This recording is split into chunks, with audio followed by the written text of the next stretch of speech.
국회 입법데이트의 이익선입니다. 우리는 플라스틱 카드 한 장으로 원하는 건 무엇이든 살 수 있죠. 또 휴대전화를 통해서 아주 멀리 떨어져 있는 친구에게 선물을 보낼 수도 있습니다. 이렇게 여러 가지 문명의 이기를 누리는가 하면 또 반대로 이 개인정보가 유출되어서 과거에는 상상할 수도 없었던 이상한 피해들을 입는 사례가 속출하고 있습니다. 오늘 입법데이트에서는 관련한 내용을 다루고자 합니다. 신용정보의 이용 및 보호에 관한 법률 개정안입니다. 개정안을 대표 발의하셨죠. 새정치민주연합 강기정 의원 모셨습니다. 의원님 어서 오십시오. 네, 안녕하십니까. 네, 반갑습니다. 의원님께서 현재 국회 공무원연금개혁특별위원회 간사로 활동하시면서요. 또 지난 8월에는 국민 대타협기구 공동위원장까지 맡으셨어요. 얼마나 바쁘셨어요? 국민적 관심사인 네. 공무원연금 개혁에 대해서 네. 지금 한 100일째 하고 있습니다. 그렇죠. 정말 많은 분들이 관심을 갖고 계신데 향후 어떤 방향으로 논의가 될 것인가 조금 네. 귀뜸해 주시면요. 그동안에 이제 정부에서 작년 연말 처리를 하겠다. 공무원연금 개혁을 연말까지 개혁안을 국회에 통과시켜라 이런 요구를 해왔습니다만은 네. 어떻든 공무원연금 또 연금은 사회적 대타협을 통해서 해결해야 돼서 그렇죠. 1월 달부터 신년 새해 들어서 연금개혁 대타협기구를 만들었습니다. 그래서 네. 지금 3번째 회의를 했고요. 네. 이후에는 이제 이 대타협기구에서 우리 국민이 얼마 정도의 연금을 받는 것이 적정한지 네. 이 적정 연금액을 결정하고 나서 공무원연금 개혁 또 네. 국민연금이나 여러 직역연금에 대해서 합의안을 도출시킬 겁니다. 그러면 네. 국민 대타협기구에서 합의안이 만들어지면 그 안이 국회 연금특위에서 네. 입법화하는 이런 네. 절차를 갖게 될 것 같습니다. 그러시군요. 바쁘신 가운데 나와주셔서 먼저 감사드리고요. 네. 오늘 신용정보의 이용 및 보호에 관한 법률 개정안인데 사실은 작년 2월 10일 정도에 발의를 하셔서 네. 1년 가까이 되었습니다. 근데 이제 1년 만에 소관 상임위를 통과를 했는데요. 이 당시 입법 배경은 어떤 것이었는지 궁금합니다. 근데 국민들이 다 아시다시피 네. 2013년 말 14년 초에 카드 3사에서 약 1억만 건 이상 되는 그 신용정보 네. 유출 사건이 있었습니다. 있었죠. 네. 그거에 대해서 이제 국회에서 입법 대응을 해야 돼서 네. 당시에 이 신용대출에 대해서 1억만 건이 당시에는 큰 건이었는데 네. 사실은 그 오랜 시간 동안 개인정보, 특히 신용정보가 유출된 사건들이 많이 있었습니다. 네. 그러다가 이제 작년 1월에 1억만 건이라는 대규모 신용정보 유출이 있어서 네. 이를 계기로 해서 신용정보를 잘 관리하고 네. 그에 대한 대응을 잘하자 이런 취지로 법안을 제출했습니다. 혹시 의원님도 개인정보가 유출이 되었습니까? 당시에 1억만 건이기 때문에요. 대부분의 국민들은 네. 가지고 있는 카드, 3사 네. 카드 중에 하나는 다 유출됐다라고 보는 것이 맞습니다. 네. 단, 네. 이 소비자들, 즉 네. 국민들이 자기가 유출됐는지를 확인할 길이 없어서 네. 그걸 뭐 확증은 못하는 거지 모든 카드가 다 되었다 이렇게 보는 것이 맞습니다. 그렇군요. 그 개정 전에 현행법에서 발견하신 문제점이 어떤 것이었는지 궁금하고요. 이번 개정안의 핵심 내용은 무엇인지요?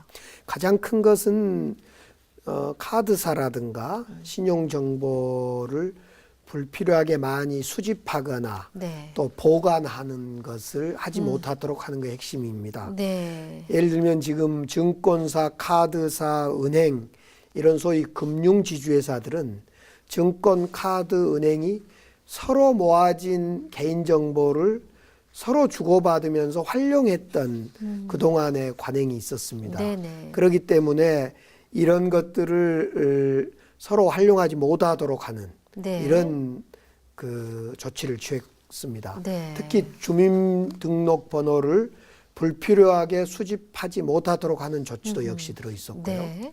두 번째로 이렇게 수집되고 보관된 이 정보를 신용 조회업을 하는 회사가 다른 용도로 쓰지 못하도록 하는, 네. 즉 그동안 다른 용도로 쓰는 과정이 있었고, 그래서 쓰지 못하도록 하는 개인정보 활용 금지의 조항도 있었고요. 네. 세 번째로 이렇게 개인정보가 유출이 됐을 때 네. 그동안에는 이 소비자들이, 즉 국민들이 피해가 발생했다는 걸 입증을 하면 그에 따라 민사소송이나 배상, 즉 피해 구제를 받았었는데, 네네. 이번 법에서는 입증은 이 신용정보 측, 즉 이 금융 당국에서 입증을 하고, 네.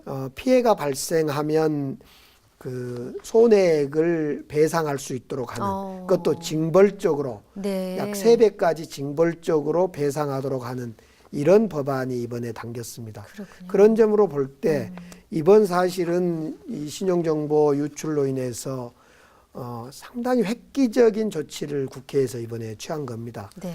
만약 이 신용정보가 유출됐을 때는 3배까지 징벌적으로 배상해야 되기 때문에 네. 그런 조항이 들어있고, 또 수집도 함부로 하지 못하도록 주민등록 번호를 수집하는 문제를 포함해서 함부로 하지 못하도록 했고, 네. 수집된 내용도 함부로 쓰지 못하도록 하는 상당히 강화된 신용정보법을 개정하도록 했습니다. 네.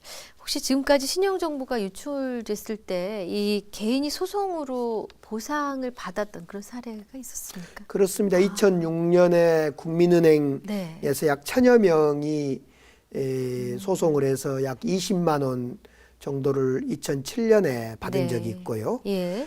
또 작년 8월에는 KT 고객 정보가 유출돼서 그렇죠. 지금 네. 1인당 약 10만 원가량을 배상해라라는 1심 판결이 있습니다. 약 네. 2만 명 이상 되는 사람에게. 네네.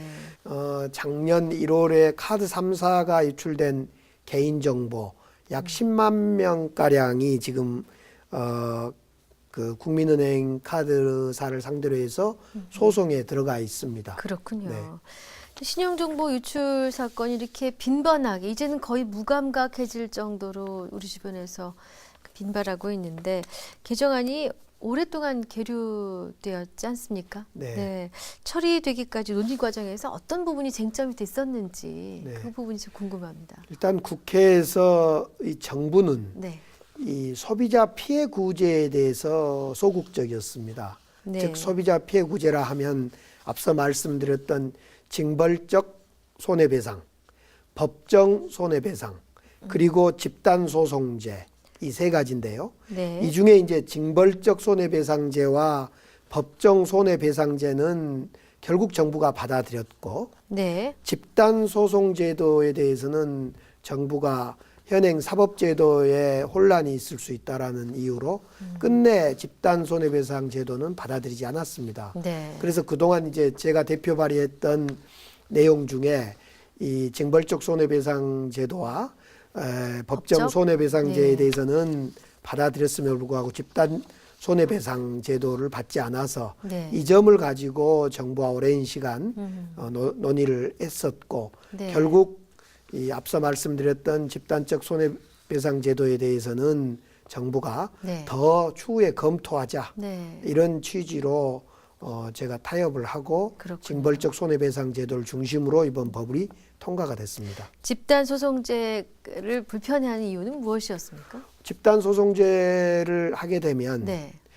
만약 손해배상을 1인이라도 승소를 하게 되면 네. 그 피해 대상자 모두가 모두에게. 소송 없이 다 배상을 해야 되기 때문에, 아하. 그러면 예를 들면 작년 1월 카드 3사가 1억만 건의 정보 유출이 된다면 네. 1억만 건을 소송 없이 다 배상해야 되기 때문에 아하. 그럴 때 오는 이 금융기관의 어떤 감당할 수 없는 피해, 네. 이것에 대해서 동의하기 어렵다. 그렇군요. 특히 금융에 대한 집단소송제가 이제 더 나아가서 의료나 네. 사회 재반 영역까지 확대되면 네.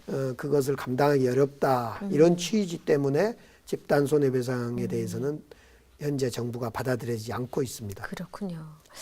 자, 앞으로 이 법정 손해배상 제도는 그러면 어떻게 적용을 하게 되는 걸까요?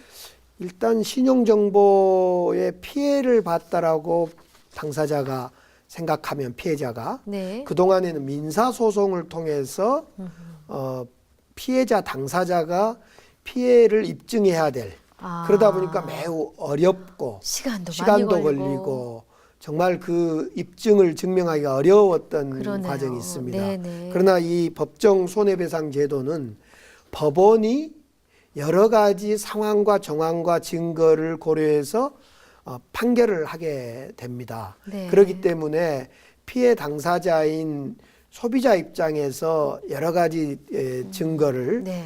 증거 능력을 가질 이유가 없다. 그런 점 때문에 이 법정 손해배상 제도의 유용성이 있습니다. 그렇군요. 다만 네. 민사소송과 달리 한도액이 300만 원 이하의 경우만 가능하기 때문에 예. 만약 본인이 300만 원 이상의 더 많은 피해가 있다라고 한다면 결국은 여전히 민사소송으로 가야 된다 이렇게 보여집니다. 그렇군요. 근데 개인정보 유출에 대한 그 손해 입증 범위 어디까지 이게 좀 명시되어 있습니까? 예, 이제 법에가 앞서 말씀드렸듯이 네. 민사소송과 네. 이 법정 손해배상 두 종류가 있는데 네. 300만 원 이하의 범위 내에서는 법정 손해배상 제도를 청구하는 것이 그거는 개인이 판단하는 겁니다. 그렇습니다. 개인이 선택하게 됩니다. 네네. 그래서 저는 그 개인이 피해 당사자가 300만 원 이상이다라고 그리고 입증할 자신이 있다면 민사소송으로 가는 것이 유리하고 네. 그렇지 않는 경우에는 법정 손해배상으로 손해배상 가는 제도로. 것이 맞을 것 같습니다. 그렇군요. 어떻게 보면은 적은 피해액을 피해가 이제 적어서 아유 이거 뭐 해서 뭐 하겠어 이거 언제 재판에 기르고 네. 힘도 들고 포기할래 하는 사람들을 포기하지 않고 권리를 행사하게 하도록 하는 긍정적인 면도 있어 보입니다. 그렇습니다. 네. 이것은 이제 피해 구제 조치이긴 한데 네. 또 다르게 표현하면 이제 이 피해액이 늘어나기 때문에 네. 배상액이 늘어날 가능성이 높기 때문에 네. 이 금융 당국과 또 금융 기관은 신용 정보 관리를 엄격히 해라라는 사후 예방 조치이기도 한 것입니다. 네. 그렇군요. 네. 자, 신용정보 이용 및 보호에 관한 법률 개정, 이른바 그 신용정보 유출 피해 구제 법안 이렇게 불리고 있는데요. 네. 앞으로 시행이 되면 개인정보가 유출이 만약에 됐다, 안 돼야겠좀 됐다. 그러면은 어떤 절차로 소송할 수 있게 될런지요? 이제 신용 정보가 유출되었다. 되었다. 그리고 피해를 입었다. 그로 인해서 스미싱이라든가 네. 여러 보이스피싱 등의 피해가 입었다라고 생각되어지는 네. 그런 생각되어지고 네. 추정되면 네. 이 소송을 제기할 수 있을 것 같습니다. 네. 그럴 때 앞서 말씀드렸듯이 과거에는 이 법 개정 전에는 민사소송이기 때문에 매우 어려웠습니다. 본인이 입증해야 됐었는데. 그렇습니다. 그러나 법정 손해배상 제도가 도입된 만큼 이제 그런 어려움 없이 피해가 우려될 때 또는 예측될 때 소송을 제기할 수 있을 것 같습니다.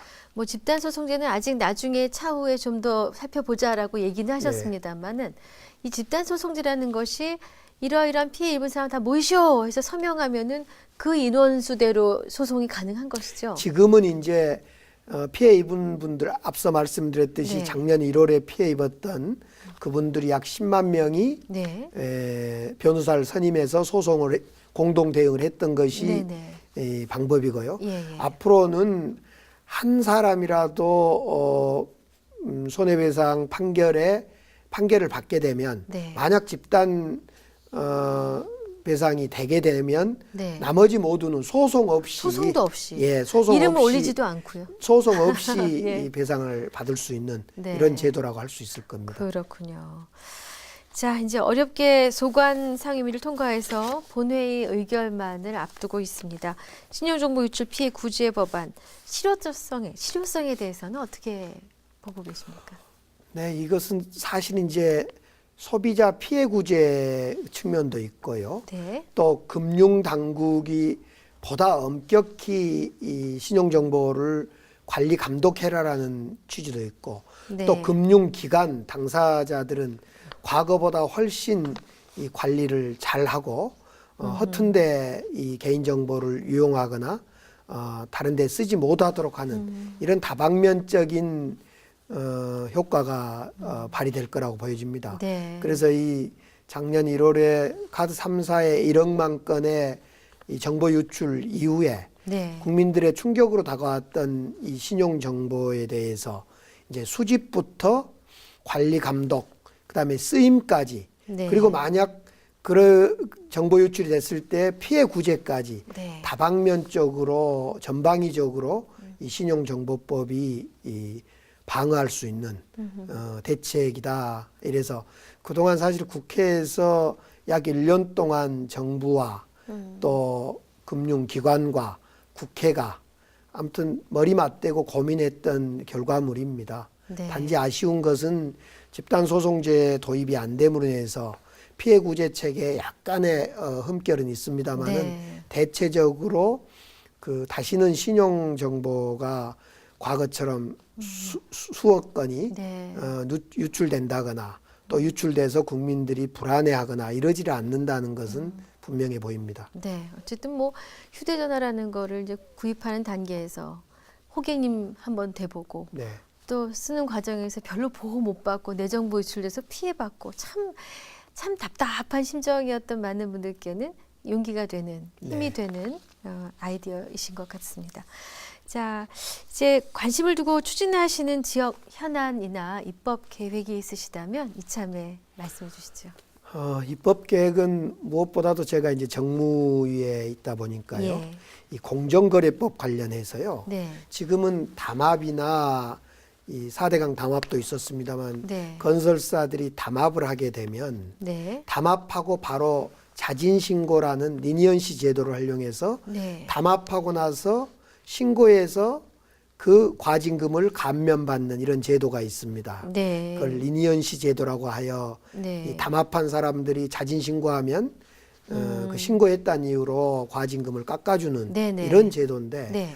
이 제도가 제도 취지는 좋으나 담합한 사람들이 담합해서 이득을 보고 네. 신고를 해서 과징금을 깎아주기 때문에 크게 손해를 입지 않는 결과적으로 예. 그러다 보니까 담합이 늘 재생산되고 담합이 없어지지 않는 네. 이런 상황이 발생해서 네. 2월 국회와 4월 국회에서는 이 리니언시 제도를 확실히 손을 봐서 이 오랫동안 관행처럼 된 이 공정거래를 해치는 담합 질서를 좀 막는 네. 이런 법안을 지금 좀 준비를 하고 있고요. 네.